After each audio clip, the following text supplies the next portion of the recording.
네, 여러분들 또 좋아하는 우리 한동희 기자 나와 있습니다. 안녕하세요. 안녕하세요. 밤사이에 뉴스 다 다시 정리했죠? 예, 그렇습니다. 계속 다시 뜨더라고요. 네, 저도 다 다시 판을 갈아버렸습니다. 우선 첫 번째 이슈부터 한번 볼까요? 예, 어제 일단 이준석 국민의힘 대표가 결국에는 선대위의 모든 직책을 내려놓겠다고 했습니다. 네. 현재 상임 선대위원장과 홍보 미디어 총괄본부장 자리를 맡고 있는데 이 자리를 사퇴를 했고요. 일단 당대표 자리는 계속해서 지키고 대선까지 이어가기로 했습니다. 일단 어제 긴급 기자회견 4시에 있었는데 이 내용을 보면은 선대위 구성원, 이제 조수진 의원이죠. 상임 선대위원장의 지시를 따를 수 없다고 공개 발언을 할 수 있다면 선대위의 존재 필요성을 부정하는 것이다. 이렇게 조수진 의원을 직접 비판을 했고요. 이게 그 뒤에 적극적인 행위가 없었다라는 비판도 했습니다. 그리고 조수진 의원이 이제 유튜브 링크로 보낸 조롱조가 담긴 유튜브 링크를 보고 확신을 했다. 그래서 사퇴하겠다. 이렇게 밝혔습니다. 이 과정에서 김종인 위원장이 만류를 했었는데 이준석 대표는 뭐 사퇴의 의지를 계속해서 유지하겠다는 입장을 밝혔고요. 윤석열 후보와는 별다른 이야기가 없었다. 이렇게 밝힌 상황입니다. 네, 이준석 국민의힘 대표 울산 회동이 있은 날로부터 16일 정도 지났는데 결국 다시 원점으로 돌아갔습니다. 선대위직을 모두 사퇴하겠다. 자, 이준석 패싱 논란 뭐 계속되어 있었습니다만은 이수정 교수 영입, 신지혜 씨 영입, 거기까지도 뭐 오케이 했었는데 결과적으로는 조수진 씨 때문에 완전히 지금 화가 난 것 같아요. 조수진 최고위원은 뭐 비공개 회의에서 내가 왜 네 말을 듣느냐, 나는 후보 말만 듣는다 이러면서 사실은 뭐 정말 거세게 항의를 했던 것으로 좀 보이는데 조수진 최고가 이런 식으로까지 거칠게 당대표를 무시하고 나오는 배경이 뭡니까 정확하게? 배경이라기보다는 일단 윤석열 선대위의 구성 자체가 지금 이준석 대표 측과 이제 윤석열 후보를 따르는 측이 나뉘어서 상반된 생각을 가지고 있고 조수진 최고위원이 공보단장인데 카드뉴스를 이제 김부선 씨 관련된 걸 만들었었습니다. 근데 이준석 대표가 이 부분에 대해서도 이래서 카드뉴스를 안 만들려고 한 거다. 이런 식으로 하면서 이번에 페이스북을 통해서도 카드뉴스 마음껏 만드시라. 그러니까 대선을 가는 방향에 있어서 방향성의 차이가 있습니다. 그러니까는 조수진 의원이 공보 단장인가요?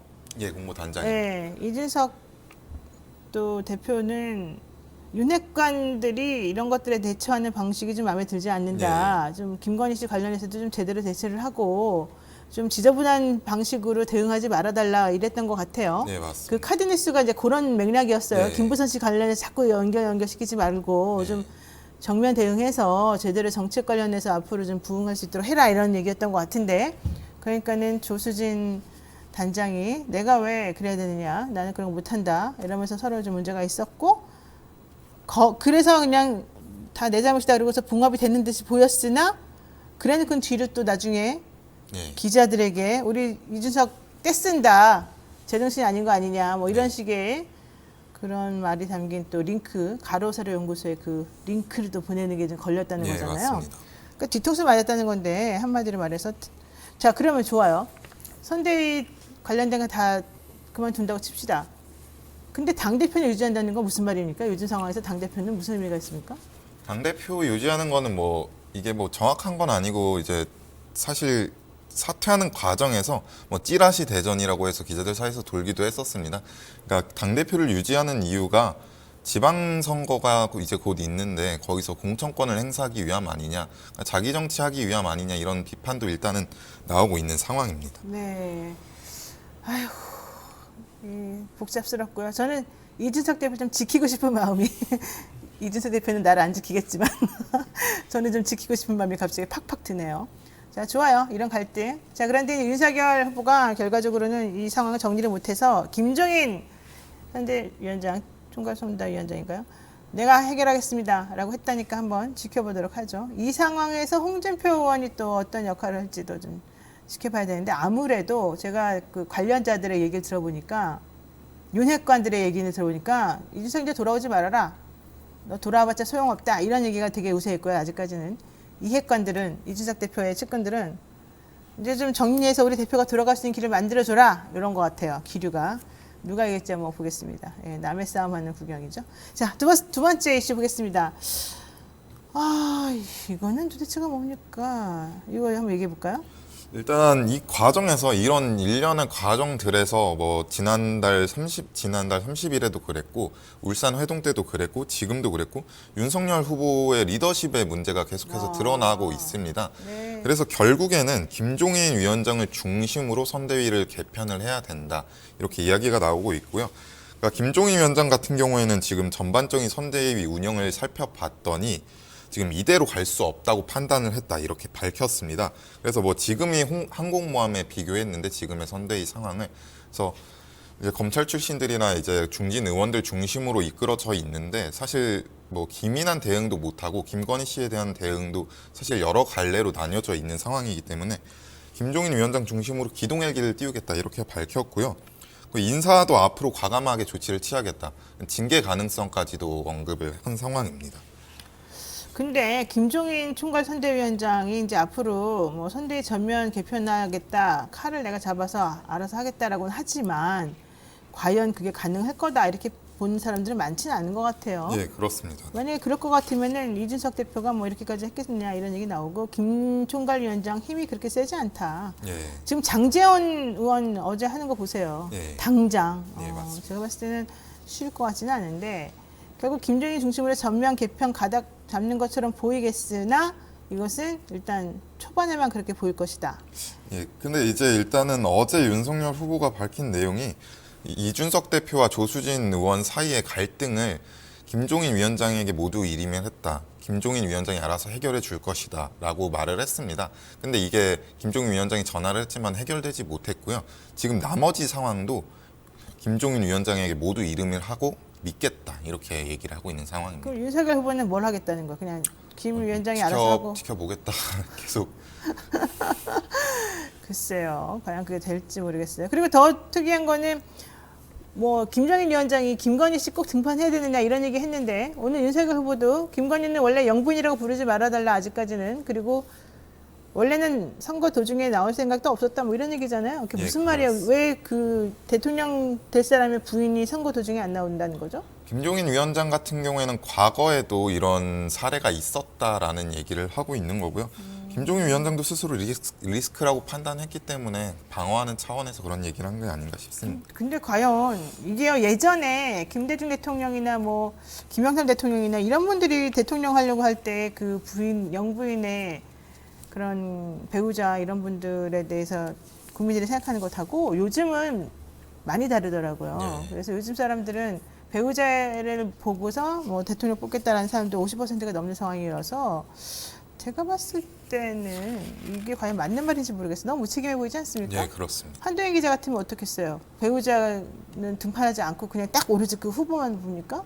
불가능하다고 봅니다. 그렇죠. 네. 이게 옛날에 우리나라 그 조선시대 역사를 보세요. 고려시대도 그렇고 보면 다 외척들이 다 장악해가지고 네. 결국 나라를 망가뜨렸는데 우리가 어떻게 부인과 그 장모와 이런 분들을 안 보겠습니까? 상당히 이상하죠. 자, 세 번째 이슈 보겠습니다. 예, 이제 대장동 실무 책임자. 네. 예, 성남 대장동 개발 사업 주무부서장을 맡아온 성남 도시개발공사 김문기 개발 1처장이 어제 오후에 사무실에서 숨진 채 발견이 됐습니다.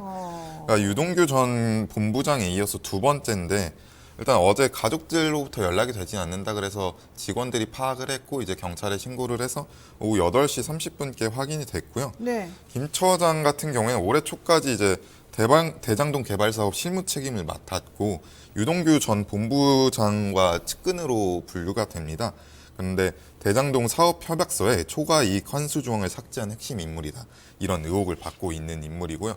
검찰 조사 자체선 참고인 조사만을 받았고 지금 이 이후에 정민용 변호사가 지난 9월 25일 날 공사를 방문해서 비공개 자료를 열람토록 했는데 이 부분에 대해서 공사 자체가 감사를 거쳐서 중징계 통보를 내렸다. 이렇게 얘기가 나오고 있습니다. 그러니까는 성남의뜰이라고 하는 그 시행사가 선정되게끔 하는데 역할을 했다. 첫 번째 그게 얘기인 것 같고 예. 그러면서 성남 쪽에 배임을 좀 한 혐의를 좀 받고 있어요. 그런데 사실은 거기까지고 뭐 참고인 조사만 받은 상태고 피의자로 전환되지도 않았고 뭐 압수수색이나 이런 걸 지금 받은 적도 없어요. 그래서 검찰 쪽에서는 이상하다. 이 사람은 왜 갑자기 이렇게 극단적 선택을 했을까라고 생각하는 부분이고, 한편에서는 검찰 수사 문제가 있는 거 아니냐.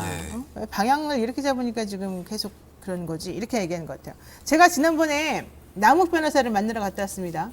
남욱 변호사가 서울구치소에 지금 수감되어 있고요. 제가 남욱 변호사를 이제 변호인 접견을 했는데, 가서 물어보니까 본인이 독방에 수감되어 있고 김만배 씨하고는 뭐 얘기할 수 있는 상황이 아니고 혼자서 이제 변호사들하고만 얘기를 하고 있다. 근데 너무 힘들다. 그래서 제가 아니 왜 너는 그러면은 한국에 왜 왔냐? 그랬더니 이제 미국으로 너무 그 사람들이 찾으러 오고 식구들을 괴롭혀서 내가 들어가서 밝히고 싶었다 이런 얘기를 해요. 그러면서 자기는 한국에 와서 검찰에게 협조를 하면 될 줄 알았고 구속될 줄 몰랐기 때문에 돌아온 거다 이런 얘기를 했어요. 그러면서 내가 민간 사업자로서 우리 민간인이 일을 잘할 수 있게끔 혹은 수익을 극대화시킬 수 있도록 노력한 것을 배임이라고 한다는 것은 좀 나는 받아들이기가 어렵다. 그렇고 내가 이 사업을 하는 과정 중에서 특별하게 문제 있게끔 한 건 하나도 없고 특별히 뭐 이재명 시장이라든가 유동규 씨라든가 이런 분들하고 관계해서 뭔가 잘못을 저지른 건 없는데 검찰이 안 믿어주고 너무 힘들게 한다. 이러면 이제 하소연을 하더라고요. 그리고 뭐 계속 여러 가지 중요한 말 저한테 했습니다만은 제가 여기서 그걸 밝힐 수는 없어서 제가 나중에 좀 기회가 되면 좀 정리를 해서 한번 좀 해보려고 생각해요. 그래서 제 생각에는 이게 지금 이재명 후보를 향한 선으로 올라갈 것이냐 정리될 것이냐 이걸 가지고 사람들이 전부 다 이게 또 뭐 수사가 뭐 되냐 안 되냐 가지고 말이 많잖아요. 이런 와중에 이런 일이 벌어진 거여서 검찰이 좀 정리를 좀 빨리 해줬으면 좋겠다. 예, 그렇습니다. 이런 생각이 듭니다. 자꾸 엄한 사람 자꾸 가면 안 되겠습니다. 네, 오늘 여기까지 하겠습니다. 네, 오늘 한동희 기자 고맙습니다. 네, 지금 여러분께서는요, 노영의 뉴스 인사이드 함께하고 계시고요. 잠시만 기다려주시면 대담한 대담으로 돌아오겠습니다.